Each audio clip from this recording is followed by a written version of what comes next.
If you like this video, why not subscribe?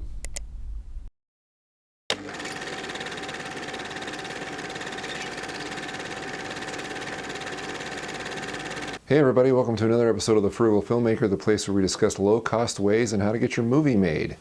Perhaps you've seen one of these before. This is the Zoom H1 digital audio recorder. It's a budget recorder, comes in at $99, but it has a lot of pro features which makes it very attractive to micro-budget filmmakers such as you and I. Now I don't want to go into a review of this per se because there are lots of reviews all over the web that talk about the value of this recorder. What I want to talk about are the accessories you can get for it inexpensively or ones you can make yourself. Now the first thing I added was a Sima Quickonnect plate to the back. It's got a 1/4-inch thread. I just screwed it on. I removed the pin so it fit flat against the recorder. I know I did cover up the 3 switches around the back, but I chose to cover those rather than the battery cover, which still easily comes off. And this plate stops the battery cover from rattling. And now that I've done this, I've made it compatible with everything that I've got a Sima Quickonnect base on, such as my XLR box here, which easily connects, and now I have access to XLR audio. Now what do I do with this? Well, suppose I wanted to record sound effects. I can now plug my shotgun mic in and attach the whole thing to the PVC stabilizer rig. Now this is Zoom's official accessory kit. It costs $25 and you get all this stuff. I thought we'd look at it and maybe get some ideas. Here's a good one, a hard case for your recorder. The Zoom H1 will break if you sit or step on it, so you definitely need one of these. Now I noticed the dimensions of the H1 were similar to a detachable car stereo faceplate. So I wondered if the H1 would fit inside of a detachable car stereo faceplate case. So I went to a local car stereo installer and brought my Zoom H1 with me and found out that it did. The Zoom H1 will fit nicely inside of one of these cases. They gave me the case for free, and it totally protects the recorder from damage if you drop or sit on it or whatever. It works out great and it costs nothing. Next up on the priority list is some way to battle wind noise. Now, in the accessory kit, they give you a foam version, seen here, which you can get on eBay for about $2, or if you want to see one in person, you can get one at Radio Shack for $6. Now this is what I recommend. This is a windscreen from furryheadwindscreen.com. It retails for $15. It's got a nice fuzzy head under which is some kind of foam material, and then underneath that is some silky smooth material that fits over the top of your Zoom H1 over your stereo microphones. Nice thing about this is it fits on top like a toupee, but it doesn't cover up your mic input, your headphone jack, or even obscure the Sima Quickonnect plate that you've stuck on the back. Now I picked the basic black to be more incognito in my recording, but you can get just about any conceivable color you want in these things. They come in all sorts of flavors and varieties, which is a nice option if that's what you want. So how does it perform? Well, I took it outside where it was lightly breezy and left it in the wind for a little bit. So let's listen. I'm going to pump up the volume so you can hear it better.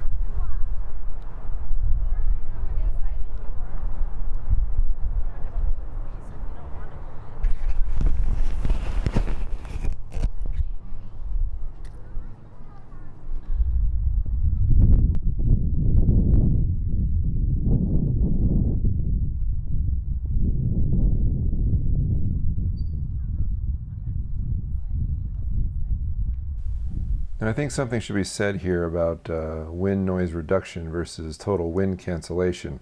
You're never going to totally get rid of wind noise, especially if it's really windy. Especially with the Zoom H1, because like a shotgun mic, the whole case is essentially a sound conductor. And if wind blows on the case or you touch the case, you're going to hear it.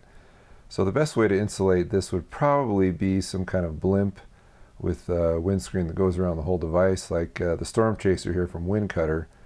They even give you a little window so you can monitor your sound levels and still use it. But it does cost $70, almost as much as a Zoom H1. Now next on the list we're going to look at here is the mini tripod, which as you can imagine has lots of uses. And if you want something like this, you can look on eBay. They're all over the place. They cost 99 cents. But word on the street is that these break really easy, and I don't think they're worth it. I'm going to present another tripod solution here in a minute. Alright, next up is a little handle with a 1/4-inch thread that screws right into the Zoom H1, allowing you to carry it like a pistol.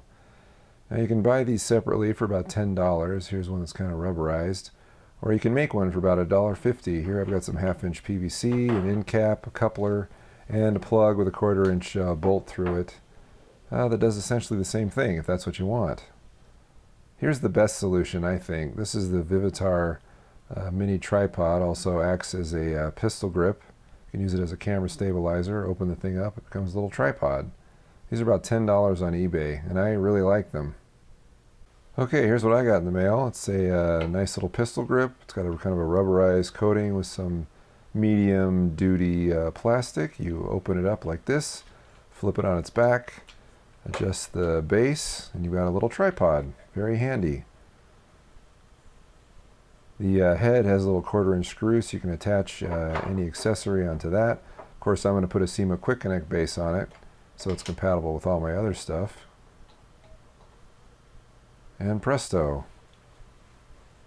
Now I can take my H1 recorder, pop it into the Quickonnect base, adjust it, and now I've got a little tripod that I can put on a table and record an interview. I can also put the recorder back into the XLR box, and now I can use XLR mics. This also works as a field recorder if you collapse the tripod back into pistol grip, stick it in your belt, and attach a boom mic to it, and look at that. This is something I did a couple weekends ago using this very exact setup. It worked rather well. I'll detail more about this on the blog, how I set this up. And here's another use for the pistol grip. You can put the Zoom H1 along with the Furry head windscreen, pop them both in, and now you've got a way of collecting ambient stereo recordings. You just have to be careful here because there's no shock mount, so any operator noise you have on the pistol grip will transmit right to the mic. Here's another use for the little tripod. If you need to take a picture of your camera with something big on the front like a lens hood that prevents you from setting it down on a table, you can put it on the little tripod if you need to take a picture or something. This is what I did recently for a blog entry, and it worked out quite well. Okay, the final things on the accessory list are a mini USB cable and a USB power supply that plugs into the wall. The cables you can find on eBay for about $1 if you don't have a spare one laying around. And same goes for the power supply, although I'm not sure why you'd want a power supply. These things run on one AA battery that will last you all day. And these are just a few ways you can accessorize your Zoom H1 digital audio recorder. If you like this tip, please come to thefrugalfilmmaker.com for more, and you can also find us on Instructables, Facebook, and Twitter. And if you have a comment, question, or request, or accessories of your own you may have created or heard about, please drop me a line at thefrugalfilmmaker@gmail.com. Until next time.